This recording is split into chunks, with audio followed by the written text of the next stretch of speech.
Everyone, how are you all. So आ गए हैं अपन मैट्रिसेस का थर्ड क्लास लेकर। थर्ड क्लास मतलब थर्ड लेक्चर, क्लास थर्ड नहीं है, ठीक है। So third lecture, in this lecture we are going to discuss about multiplication of matrices, transpose of a matrix, trace of a matrix, symmetric and skew symmetric matrices. तो without any further do let's start today's lecture. Okay, so सबसे पहले बात करते हैं multiplication of matrices के बारे में, कुछ इंपॉर्टेंट पॉइंट डिस्कस करेंगे। Two matrices A and B can be multiplied if and only if number of columns in A is equals to number of rows in matrix B। क्या बोल रहा है भाई? दो मैट्रिसेस तभी मल्टीप्लाई हो सकती हैं जब उन पहले एलिमेंट का नंबर ऑफ कॉलम और दूसरे एलिमेंट का, दूसरे मैट्रिक्स का नंबर ऑफ रो, सॉरी पहले मैट्रिक्स का नंबर ऑफ कॉलम और दूसरे मैट्रिक्स का नंबर ऑफ रो इक्वल हो आपस में। क्या बात कर रहा है भाई, समझ में नहीं आ रहा। चलो आगे डिस्कस करें, टेंशन ना लो इस बात का, बस थ्योरी पार्ट है, पढ़ लो एक बार। Let us assume that A is a matrix of order m by n and B is a matrix of order n by p. Then A and B can be multiplied and hence result AB is obtained has a new order m by p। क्या बोल रहे हैं यार, आपको समझ में नहीं आ रही है? देखो m by n एक मैट्रिक्स का ऑर्डर है, दूसरी मैट्रिक्स का ऑर्डर n by p है। इसका मतलब ये वाली जो चीज है ना n, ये इससे इक्वल होना चाहिए, n से आपस में इक्वल है, तभी matrix A and B multiply हो सकती है, ठीक है। बाकी जो नई मैट्रिक्स ऑब्टेन्ड होगी ए बी, उसे ए बी बोलेंगे, उस ए बी का ऑर्डर होगा एम बाई पी, ठीक है। मतलब ये दोनों, ये जो चीज है और ये जो चीज है, ये निकल जाएंगे, आपस में इक्वल चाहिए और ऑर्डर बनेगा ये एम बाई पी, ठीक है। बाकी आगे देखेंगे, टेंशन ना लो। If we multiply A into B, then our product obtained will be AB, and if we multiply B into A, then our product obtained is B। हाँ, और मैं बोल सकता हूँ कि AB is not equal to BA for all cases। For all cases में AB BA equal हो भी सकता है, नहीं भी हो सकता, हर केस में इक्वल ऐसा जरूरी नहीं है, ठीक है। If AB equal to BA, then we can say that matrices A and B commute to each other। बस टर्म्स और कुछ नहीं। देखो कैसे डिस्कस करते हैं, बेसिकली क्वेश्चन पे डिस्कस करनी और कुछ नहीं। ये एक मैट्रिक्स है जिसका ऑर्डर 2/2 है, दूसरा है कि 2/3 है, और इसमें नंबर ऑफ कॉलम्स जो है इसके नंबर ऑफ रोज के बराबर है, ठीक है। तो ये दोनों आपस में इक्वल हैं, तो मैं बोल सकता हूँ मैट्रिसेस मल्टीप्लाई हो सकती हैं। तो ऑर्डर क्या होगा मैट्रिक्स का final, this element by this element, मतलब 2/3 का मैट्रिक्स बनेगा ऑर्डर फाइनल, जो मैट्रिक्स मल्टीप्लाई होने के बाद बचेगी। तो आप समझ सकते हो मैट्रिसेस मल्टीप्लाई कैसे करते हैं। देखो आराम से ध्यान से समझना इस चीज को बिल्कुल। ये वाली जो पूरी रो है, इस पूरी कॉलम के साथ मल्टीप्लाई होगी और जो एलिमेंट्स आएंगे वो प्रोडक्ट करेगी। देखो 1 मल्टीप्लाइड बाई 1 लिख दिया, प्लस -2, ये -2 मल्टीप्लाइड बाई -3, ठीक है। उसी तरह फिर इस रो को इस कॉलम के साथ पूरी मल्टीप्लाई करेंगे, तो 1 multiplied by 2 plus -2 multiplied by 2, देखो लिख दिया 1 multiplied by 2 plus -2 multiplied by 2। उसी तरह this 1 multiplied by 3, 1 multiplied by 3 plus -2 multiplied by -1 लिख दिया हमने, ओके। उसी तरह 2 मल्टीप्लाइड बाई 1 लिख दिया, plus 3 multiplied by -3, okay. 2 multiplied by 2 लिखा मैंने, फिर प्लस करके 3 मल्टीप्लाइड बाई 2 लिख दिया, ओके। उसी तरह 2 मल्टीप्लाइड बाई 3 करा हमने, देखो, फिर 3 मल्टीप्लाइड बाई -1 करा। बिल्कुल कुछ नहीं करना, सेट प्रोसीजर है, रो को पूरे कॉलम के साथ मल्टीप्लाई करना है और एक बार में जो सारे एलिमेंट्स आ रहे हैं उन्हें ऐड कर देना है। क्या करा है, 1 से 1 को मल्टीप्लाई करा, प्लस का साइन लगाया, -2 से -3 को मल्टीप्लाई करा, ठीक है। आई होप चीजें आपको समझ में आ रही होंगी। तो फाइनली सॉल्व करने के बाद 7 -2 5 -7 10 3 आने वाला है। तो अब आप देख सकते हो इस मैट्रिक्स का ऑर्डर कितना है, 2/3 है। देखो यहाँ पे 2/3 बनना था हमारे कैलकुलेशन के हिसाब से, ओके। चलिए आगे बढ़ते हैं। सेकंड क्वेश्चन दे रखा है, find A B and B A in the given case, A equal to this matrix and B equal to this matrix. सबसे पहले क्या करेंगे, मैट्रिक्स मल्टीप्लाई करने से पहले चेक करेंगे कि फर्स्ट मैट्रिक्स जो है उसका नंबर ऑफ कॉलम्स और सेकंड मैट्रिक्स जो है उसकी नंबर ऑफ रोज दोनों आपस में इक्वल होने चाहिए। अगर इक्वल हो गए तभी मैं बोल सकता हूँ कि मैट्रिक्स मल्टीप्लाई होगी, अदरवाइज नहीं होगी, ठीक है। तो चलिए मल्टीप्लाई करते हैं। ये पूरी रो जो है इसके पूरे कॉलम से मल्टीप्लाई होगी, ठीक है। तो पूरी रो कितनी है, 5 multiplied by 2 plus -1 multiplied by 3। देखो वही करा, 5 multiplied by 2 plus -1 multiplied by 3। फिर ये पूरी रो इस पूरी कॉलम से मल्टीप्लाई होगी, तो 5 multiplied by 1 plus -1 multiplied by this 4, okay. Similarly, we can say that 6 multiplied by 2 plus 7 multiplied by 3, okay. Similarly, 6 multiplied by 1 plus 7 multiplied by 4, देख लो वही कर दिया मैंने। So finally सॉल्व करने के बाद वैल्यू 7 1 33 34 आने वाली है, ओके। उसी तरह अगर मैं बी ए को फाइंड करूं तो देखो बी ए कैसे फाइंड होगी, 2 बी एलिमेंट पहले बी मैट्रिक्स पहले लिख दिया मैंने, फिर ए मैट्रिक्स लिख दिया, ए बी और बी ए एक जैसे मत निकाल देना। जैसे ए बी निकालना था तो पहले ए को रखना फिर बी को रखना। उसी तरह अगर बी ए फाइंड करनी है तो पहले बी को रखना फिर ए को रखना। ओके, तो देखो बी में क्या करा, पहला रो और इसका पहला कॉलम मल्टीप्लाई कर दिया। 2 multiplied by 5 plus 1 multiplied by 6, देखो वही करा। ओके, उसी तरह 2 multiplied by -1 plus 1 multiplied by 7 रख दिया। Similarly this and this. Okay, finally solve करने में वैल्यू दिस आने वाली है। और मैं साफ साफ ऑब्जर्व कर सकता हूं कि A B is not equal to B है। ओके, देख लो भाई अच्छे से। थर्ड क्वेश्चन में दे रखा है if a equal to this matrix and b equal to this matrix then find the value of 3a square minus 2b plus i। Okay, a square कैसे फाइंड करेंगे, a मल्टीप्लाइड बाई a, देख लो this multiplied by this. अब देखो इसके रो से इसके column में मल्टीप्लाई करा, 2 multiplied by 2 plus -1 multiplied by 3 कर दिया। उसी तरह 2 multiplied by -1 plus -1 multiplied by 2, ठीक है। उसी तरह से ये मल्टीप्लाई करेंगे, ये मल्टीप्लाई कर देंगे सारा, तो वैल्यू हमारे पास दिस आने वाली है। अब 3a square minus 2b plus आई निकालना है, तो 3a स्क्वायर की वैल्यू 10 होगी, -2 टाइम्स b की वैल्यू ये होगी और i की वैल्यू 1001। ओके, क्योंकि ये जो ना सारे एलिमेंट से 2 बाई 2 चल रहा है सारे मैट्रिसेस, तो i भी जो होगा ना आइडेंटिटी मैट्रिक्स वो भी 2 बाई 2 ऑर्डर का ही होगा। ओके, तो देख लो भाई 3 से मल्टीप्लाई करनी है तो सिमिलरली स्केलर मल्टीप्लिकेशन वाला केस है, तो स्केलर से मल्टीप्लाई कर दिया, सारे एलिमेंट्स में इंडिविजुअली मल्टीप्लाई हो जाएगा। तो 3 इंटू 1 3 इंटू -4 3 इंटू 12 3 इंटू 1, देखो 3 into 1 3 3 into -4 -12 3 into 12 is 36 and 3 into 1 is 3। तो उसी तरह 2 ये भी स्केलर मल्टीप्लिकेशन वाला केस है, क्या करना है, कुछ नहीं, बस इंडिविजुअली सारे एलिमेंट से मल्टीप्लाई कर देना है, तो कर दिया और एक आई रख दिया, सारे को अपने आप में ऐड कर दिया। क्या करेंगे, this element minus this element plus this element कर दिया। ओके, नेक्स्ट क्वेश्चन दे रखा है if a equals to this then prove that a minus 2y into a minus 3i equal to 0। Okay, देखो a क्या एलएचएस दे रखा है हमारे पास, a minus 2y into a minus 3i। a क्या है, this matrix -2i 2 times of i क्या होगी, 2 बाई 2 का ही तो मैट्रिक्स होगा, क्योंकि देखो प्लस एंड माइनस तभी पॉसिबल है ना जब मैट्रिसेस के ऑर्डर सेम हो। तो आइडेंटिटी मैट्रिक्स में कोई सा भी ले सकता था, मैं चाहता 1 बाई 1 का ले लेता, मैं चाहता 2 बाई 2 का ले सकता, मैं चाहता 3 बाई 3 का ले सकता था, लेकिन मेरे पास 2 बाई 2 ही लेना पड़ेगा क्योंकि तभी मैं ऐड और सब्ट्रैक्ट कर सकता हूँ। ओके, तो ये लॉजिकल चीजें हैं, आपको समझ में आनी चाहिए। तो देखो क्या करा, 2 टाइम्स आइडेंटिटी मैट्रिक्स क्या होगा, 2 इंडिविजुअली सारे एलिमेंट से मल्टीप्लाई होता चला जाएगा, कर दिया हमने। तो this matrix minus this matrix आ गई उसी तरह से। तो देखो 4 में से 2 को माइनस करा तो 2 बचा हमारे पास, 2 में से 0 को माइनस करा 0 बचा, -1 में से 0 को माइनस करा -1 बचा, -1 में से माइनस सॉरी 1 में से -2 को 1 में से 2 को माइनस करा तो क्या बचेगा, -1। ओके, उसी तरह से दिस मैट्रिक्स को भी ऐसे कर दिया हमने। तो फाइनली मल्टीप्लाई करने की बारी आ गई।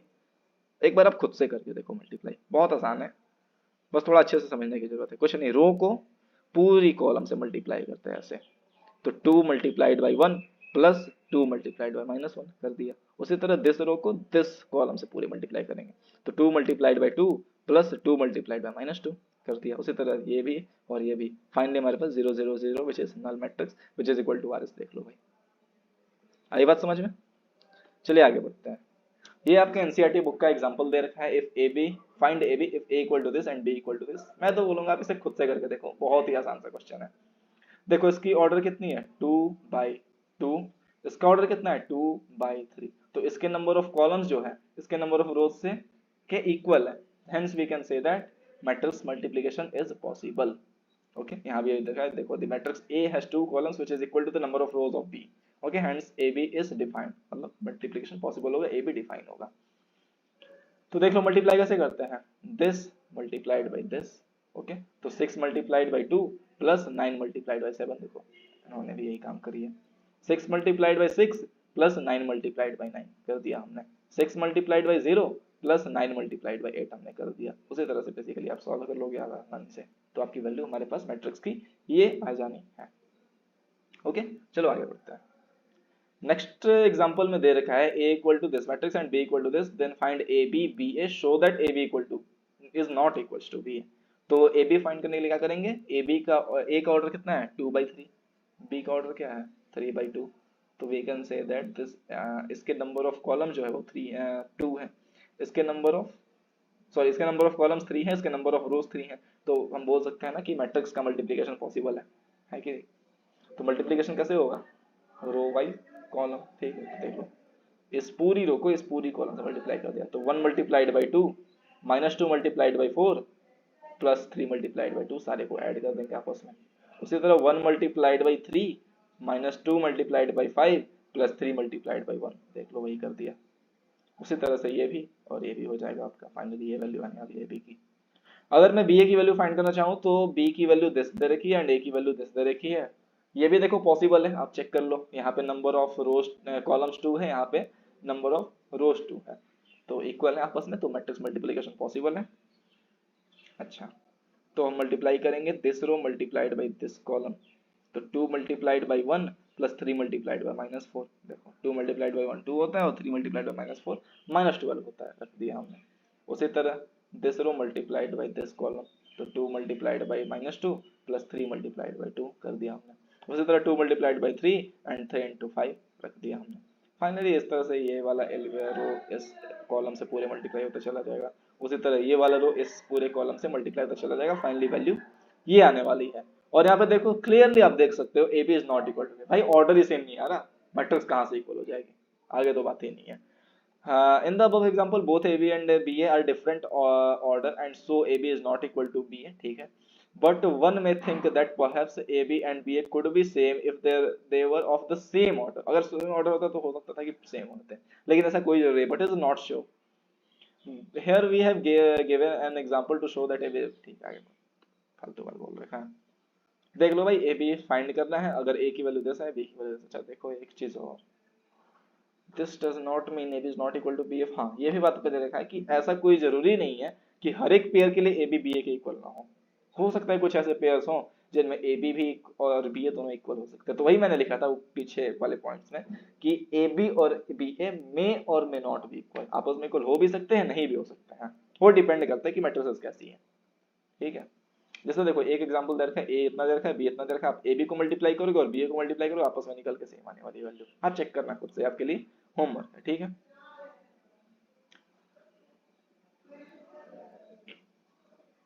अच्छा ये केस दे रखा है zero matrix as the product of two non zero matrices.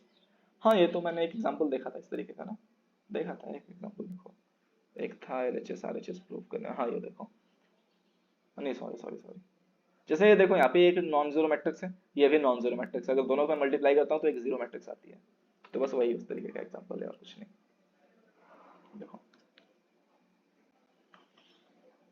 A equal to this matrix, B equal to this matrix, multiply करना है, देखो this element this row multiplied by this whole column, 0 multiplied by 3 0 minus 1 multiplied by 0 is 0। उसी तरह this row multiplied by this column, 0 multiplied by 5 is 0 minus 1 multiplied by 0 is 0, तो finally value पूरी तरह से 0 0 0 आने वाली है। Thus the product of two matrices is a zero matrix, it is not necessary that one of the matrices should be a zero matrix। ऐसा कोई जरूरी नहीं है कि एक मैट्रिक्स जीरो होगी मतलब जीरो मैट्रिक्स होगी तभी दूसरे उसका प्रोडक्ट जीरो आने वाला है, कोई जरूरी नहीं, तो नॉन जीरो मैट्रिसेस का प्रोडक्ट भी जीरो आ सकता है, ये भी एक कंक्लूजन ध्यान में रखना आप। बात करते हैं मैट्रिक्स मल्टीप्लिकेशन की प्रॉपर्टीज क्या क्या होती हैं, तो देखो एसोसिएटिव लॉ को फॉलो करती है। जैसे पहले हमने ए बी को मल्टीप्लाई कर लिया फिर उसमें सी से मल्टीप्लाई करा, या फिर पहले बी सी को मल्टीप्लाई कर लिया फिर उसमें ए से मल्टीप्लाई करा, ये इक्वल होनी है। पर मैं कभी नहीं बोल सकता कि A B equal to B है, ऐसा नहीं है। ए बी बी ए के इक्वल हो भी सकता है, ए बी बी ए के इक्वल नहीं भी हो सकता है, वो डिपेंड करता है इस बात पे कि मैट्रिक्स के ऑर्डर क्या है, मैट्रिसेस की एलिमेंट्स क्या क्या है, इन सभी फैक्टर्स पे डिपेंड करता है। डिस्ट्रीब्यूटिव लॉ को फॉलो करती है a times b plus C which is equal to a से b से मल्टीप्लाई, मतलब a b हो गया प्लस b c हो गया, लेकिन ये जो a b है ना बिल्कुल सेम ऑर्डर में चाहिए, a into B plus a into C, ऐसा आप बिल्कुल नहीं कर सकते b a प्लस c, ऐसा बिल्कुल नहीं कर सकते, ठीक है। तो a इंटू बी होगा प्लस a इंटू सी होना है बिल्कुल सेम ऑर्डर में, क्योंकि पहले a है। उसी तरह a plus B times c है, तो मैं बोल सकता हूँ a c होगा पहले फिर b c हो जाएगा, ठीक है। ध्यान रखना इन चीजों का अच्छे से, बिल्कुल जैसे लिखे एज इट इज ऐसे ही होना है, कुछ इसमें चेंजेस आप नहीं कर सकते। Existence of multiplicative identity for every square matrix A, there exists an identity matrix of same order such that IA equal to AI equal to A। वही बोल रहा है कि एक मैट्रिक्स में आइडेंटिटी मैट्रिक्स से मल्टीप्लाई करेंगे तो वो उसके उस मैट्रिक्स के इक्वल होने वाली है, तो वही उसकी मल्टीप्लिकेटिव आइडेंटिटी एग्जिस्ट करती है। ये क्वेश्चन दे रखा है, आप खुद से ट्राई करो, ठीक है। आई होप अपने वीडियो पॉज करके सॉल्व करा होगा। चलिए इसका सॉल्यूशन डिस्कस करते हैं।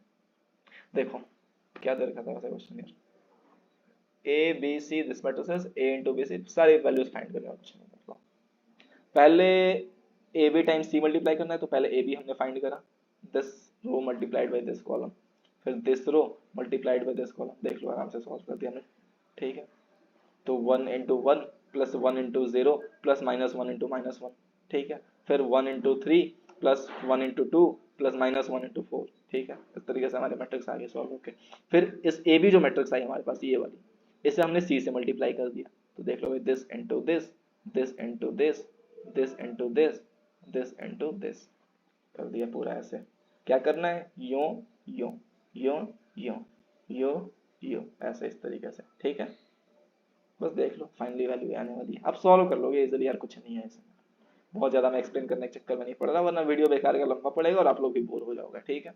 आप लोग देखते जाओ आराम से। This multiplied by this, this multiplied by this, this multiplied by this, this multiplied by this, फिर दिस मल्टीप्लाइड बाई दिस, फिर दिस मल्टीप्लाइड बाई दिस, फिर दिस मल्टीप्लाइड बाई दिस, फिर this multiplied by this. Similarly this yo yo yo yo और yo यो कर दो आप बिल्कुल आसानी से, आराम से वैल्यू आ जानी है। देख लो इसी तरह ये भी फाइंड कर दे, a into bc, clearly we can say that ab into c equal to a into bc। बहुत आसान सा क्वेश्चन है, कुछ नहीं, बस कैलकुलेशन करते हैं, यानी आपको संभल के कैलकुलेशन में एरर मत करना यार, वरना पूरे काम खराब हो जाएगा, ठीक है। A B and C matrices है, calculate A C B C, ये आपको होमवर्क रहेगा मेरे तरीके से, मेरे तरफ से होमवर्क है, आप सॉल्व करके लाना घर से, मेरे कुछ तो करो घर से खुद से, है कि नहीं, सारे मैं ही करा दूंगा, ऐसा नहीं करा सकता हूँ, कोई दिक्कत नहीं है। बस थोड़ा आपको खुद से करना होता है, ताकि आप ना चीज़ों को अच्छे से समझ पाओ, ग्रैस्प कर पाओ अच्छे से, आप खुद की प्रैक्टिस कर पाओ। मेरा क्या है, मैंने तो प्रैक्टिस कर रखी है अच्छे से, तो ठीक है भाई, मैं क्या ही करूँगा सारे सवाल सॉल्व कर करके, पर आप खुद से करो, आपको चीज़ समझना चाहिए। ट्रांसपोज क्या होती है मैट्रिक्स के, चलो बात करते हैं। अगर मैट्रिसेस जो ए आई जे है ना, देखो M by N matrix, then M matrix obtained by interchanging rows and column, rows and column को बिल्कुल इंटरचेंज कर दो। ये जो रो है ना, इसको सीधे कॉलम में कन्वर्ट कर दो, फिर ये जो रो है ऐसे ऐसे कॉलम में कन्वर्ट कर दो, सीधा मैट्रिक्स को पलट दिया, that is called transpose of matrix. क्या करा, यूं को यूं कर दिया, यूं को यूं कर दिया, यूं को यूं कर दिया, मल्टीप्लाई मत करना भाई, सीधा पलट रहा है और कुछ नहीं। 3 5 जो रोज वाले हैं उसको कॉलम में लिख दिया, जो रो वाले सारे को कॉलम में लिख दिया, और कुछ नहीं, ठीक है। तो देख लो ए आई जे को हमने ए जे आई कर दिया, तो ट्रांसपोज करने से क्या होगा, मैट्रिक्स का ऑर्डर भी चेंज हो जाएगा ना, जो 3/2 था वो 2/3 हो जाएगा, क्योंकि number of rose multi by number of columns थे, तो नंबर ऑफ रोज जो है वो कॉलम्स में चेंज हो गया, कॉलम जो है रो में चेंज हो गया, तो पलट जाएगी ऑर्डर, ठीक है। बस यही है ट्रांसपोज, और कुछ नहीं।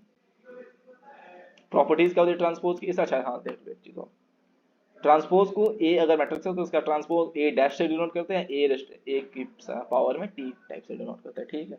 तो ये चीज ध्यान रखना। ट्रांसपोज की प्रॉपर्टीज क्या होती है, ए ट्रांसपोज का ट्रांसपोज ए हो जाएगा, पहले मैट्रिक्स से लिया, रो को कॉलम में चेंज करना, कॉलम को रो में चेंज करना, ठीक है। वापस से उसी मैट्रिक्स के कॉलम को रो में चेंज करना, रो को कॉलम में चेंज कर दिया, तो वापस से घूम फिर के तो मैट्रिक्स सेम ही आ जानी है ना, सोच के देखना है अच्छे से, ठीक है। उसी तरह के टाइम्स ए ट्रांसपोज, के एक स्केलर है, स्केलर को क्या ट्रांसपोज करोगे, आप सोचो क्या ट्रांसपोज करोगे स्केलर का, ना उसमें रो है ना कॉलम है, स्केलर को कैसे ट्रांसपोज करोगे, रो को कॉलम में तो चेंज कर सकते हैं, तो स्केलर का कोई ट्रांसपोज होता नहीं, सिर्फ मैट्रिक्स के ट्रांसपोज हो जाती है, ओके। बात करते हैं A plus B whole transpose, तो बोल सकते हैं A transpose plus B transpose, लेकिन मल्टीप्लीकेशन जो है ना यहाँ पे थोड़ा सा खेला है, देखो क्या खेला है, ए इंटू बी है पूरे के ट्रांसपोज है, तो बी ट्रांसपोज ए ट्रांसपोज हो जाता है, ओके। ये एक ध्यान रखना, बाकी तो सब सिंपल है, ठीक है। चलिए आगे बढ़ते हैं। Symmetric and skew symmetric matrices क्या होती हैं, अगर हमने किसी मैट्रिक्स का ट्रांसपोज करा और वो पिछली मैट्रिक्स के बराबर आ गई, तो मैं बोल सकता हूँ कि वो मैट्रिक्स सिमेट्रिक मैट्रिक्स है। अगर मैंने मैट्रिक्स का ट्रांसपोज करा और वो अपनी ओरिजिनल वैल्यू की नेगेटिव आ जाती है, then we can say that matrix is skew symmetric matrix, ठीक है। अच्छा, एक मैट्रिक्स स्क्यू सिमेट्रिक मैट्रिक्स तभी हो सकती है जब उसके डायगोनल एलिमेंट्स सारे जीरो हों, ये चीज देख लो अच्छे से, कोई है नहीं खास। एक मैट्रिक्स दे रखी है, दूसरी मैट्रिक्स दे रखी है, A B transpose B transpose A transpose, ये चीज वेरीफाई करनी, देख लो मल्टीप्लिकेशन आपको आती है अच्छे से, कर लो आप खुद से, कुछ नहीं करना। देखो ए हमने ए बी निकाला हमने मल्टीप्लाई करके, ए के लिए रो 3 बाई 3 की मैट्रिक्स आ गई। अब ए ट्रांसपोज क्या हो जाएगी, देखो ये जो रो है पूरे इसको कॉलम में कन्वर्ट कर दिया, तो -2 4 5 इसको पूरे कॉलम को रो में कन्वर्ट कर दिया, सॉरी, और ये जो रो है इसे कॉलम में कन्वर्ट कर दिया। तो मल्टीप्लाई करा हमने बी ट्रांसपोज ए ट्रांसपोज, देख लो ये वैल्यू आने वाली पूरी, ठीक है, सेम आने वाली है, देख लो, वेरीफाई करा और कुछ नहीं, ठीक है। अच्छा ट्रेस ऑफ मैट्रिक्स क्या होती है ये देख लो, अच्छी चीज है। ट्रेस जो है ना कुछ नहीं, कोई भी एक मैट्रिक्स है उनके डायगोनल एलिमेंट्स का सारा जो सम होता है उसे हम ट्रेस बोलते हैं। अब डायगोनल एलिमेंट आप खुद से सोच के बताओ किस मैट्रिक्स में एग्जिस्ट करेगी, सीधी सी बात है स्क्वायर मैट्रिक्स में एग्जिस्ट करेगी डायगोनल एलिमेंट्स। अगर वो मैट्रिक्स स्क्वायर नहीं है तो उसके डायगोनल एलिमेंट्स होंगे ही नहीं। तो डायगोनल मतलब कोई भी स्क्वायर मैट्रिक्स है तो उनके सारे डायगोनल एलिमेंट्स का जो सम है उसे मैं ट्रेस ऑफ मैट्रिक्स बोलता हूँ, इसे ट्रेस ऑफ ए डिनोट करते हैं, इसे ट्रेस ऑफ ए बोलते हैं, ठीक है। बस कोई नहीं, सिंपल सी चीज है, ठीक है। Quick recap of today's class करते हैं। सबसे पहले क्या डिस्कस करना है, multiplication of two matrix. Multiplication कब पॉसिबल होती है, जब number of columns of first matrix is equal to number of rows of second matrix होती है, ठीक है। कैसे मल्टीप्लाई करते हैं, रो से कॉलम को मल्टीप्लाई करता है और सारे एलिमेंट्स वापस में ऐड करते जाते हैं, ठीक है। सेकंड चीज है प्रॉपर्टीज क्या होती है मल्टीप्लिकेशन की, हाँ भाई ए प्लस बी टाइम्स सी है, उसे ए सी प्लस बी सी कह सकते हैं, उसी तरह ए टाइम्स बी प्लस सी है तो ए बी प्लस ए सी कह सकते हैं, देख लेना, ठीक है। ट्रांसपोज क्या होती है मैट्रिक्स की, नंबर जो रोज है उसे कॉलम में कन्वर्ट कर दिया तो मैं उसे ट्रांसपोज बोलूंगा।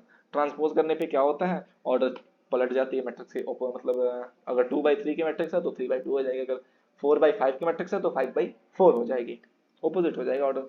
प्रॉपर्टीज क्या होती है ट्रांसपोज की, देख लो भाई, ट्रांसपोज का ट्रांसपोज क्या होता है, वही मैट्रिक्स होती है, ठीक है। ए ट्रांसपोज करा फिर उसका फिर से ट्रांसपोज लिया तो सेम मैट्रिक्स आ जानी है पहली वाली ए।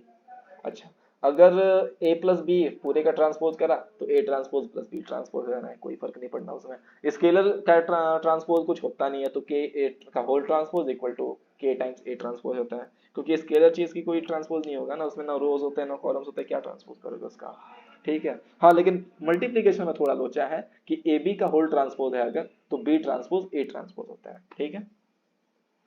सिमेट्रिक स्क्यू सिमेट्रिक मैट्रिक्स क्या होती है, इसके मैं एक बार ना नेक्स्ट लेक्चर में आपको एग्जांपल दिखा दूंगा, एक्सरसाइज करते समय आपको दिख जाएंगे एग्जांपल, टेंशन ना लो इस चीज की।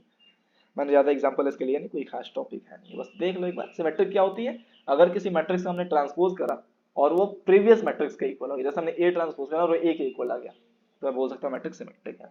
अगर हमने मैट्रिक्स का ट्रांसपोज करा और वो उस खुद की मैट्रिक्स के नेगेटिव वैल्यू आ गई तो मैं बोल सकता हूँ कि वो स्क्यू सिमेट्रिक मैट्रिक्स है। एक और कंडीशन थी कि स्क्यू सिमेट्रिक मैट्रिक्स होने के लिए उसके डायगोनल एलिमेंट 0 होने चाहिए, ठीक है। ट्रेस ऑफ मैट्रिक्स क्या होते हैं, उनके सारे डायगोनल एलिमेंट्स का सम होता है। डायगोनल एलिमेंट्स किसमें एग्जिस्ट करते हैं, जो मैट्रिक्स स्क्वायर होती है, ओके। सो आई होप आपको चीजें समझ में आई होंगी, तो thank you very much for watching this video and thanks a lot. अगर आपको वीडियो पसंद आता है तो आप लाइक करें, शेयर करें और